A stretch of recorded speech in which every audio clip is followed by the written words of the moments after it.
Good evening மக்களே. This is Friday ஈவினிங்காக ஒரு நல்ல டீயை போட்டு குடிச்சிட்டு நைட்டுக்கு டின்னர் பிளான் பண்ணலான்னு ஸ்டார்ட் பண்ணோம்.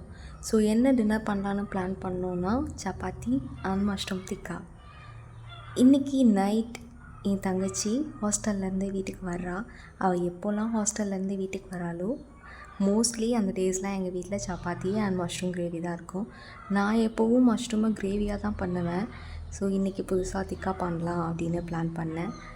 நான் இந்த ரெசிபி ஒரு யூடியூப் ஷார்ட்டில் தான் பார்த்துட்டு கர்ட் வச்சு பண்ணுறப்போ அவ்வளோ நல்லா வருமா அப்படின்னு ஒரு டவுட்டில் தான் ஸ்டார்ட் பண்ணேன். சரி ஓகே, ஏதாச்சும் டிஃப்ரெண்ட்டாக ட்ரை பண்ணுவோம் அப்படின்ட்டு.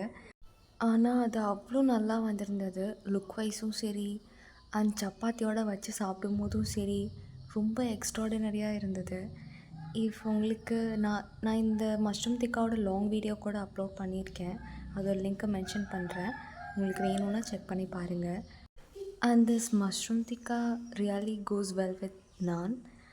அண்ட் நாங்கள் இதெல்லாம் பண்ணி 9 o'clock சாப்பிட்டு முடிச்சிட்டோம். லேட்டாக தான் வந்து தங்கச்சி வந்தா வீட்டுக்கு. அப்புறமா அவள் ஃப்ரெஷ்ஷப் ஆகிட்டு சாப்பிட்டு ரொம்ப நல்லா இருந்தது, எப்பவும் பண்ணுறதை விட நல்லா பண்ணியிருந்தேன் அப்படின்னு சொன்னாள். நீங்களும் ட்ரை பண்ணி பாருங்கள். பண்ணி பார்த்துட்டு எப்படி இருக்குன்னு சொல்லுங்கள். தடா பாய்.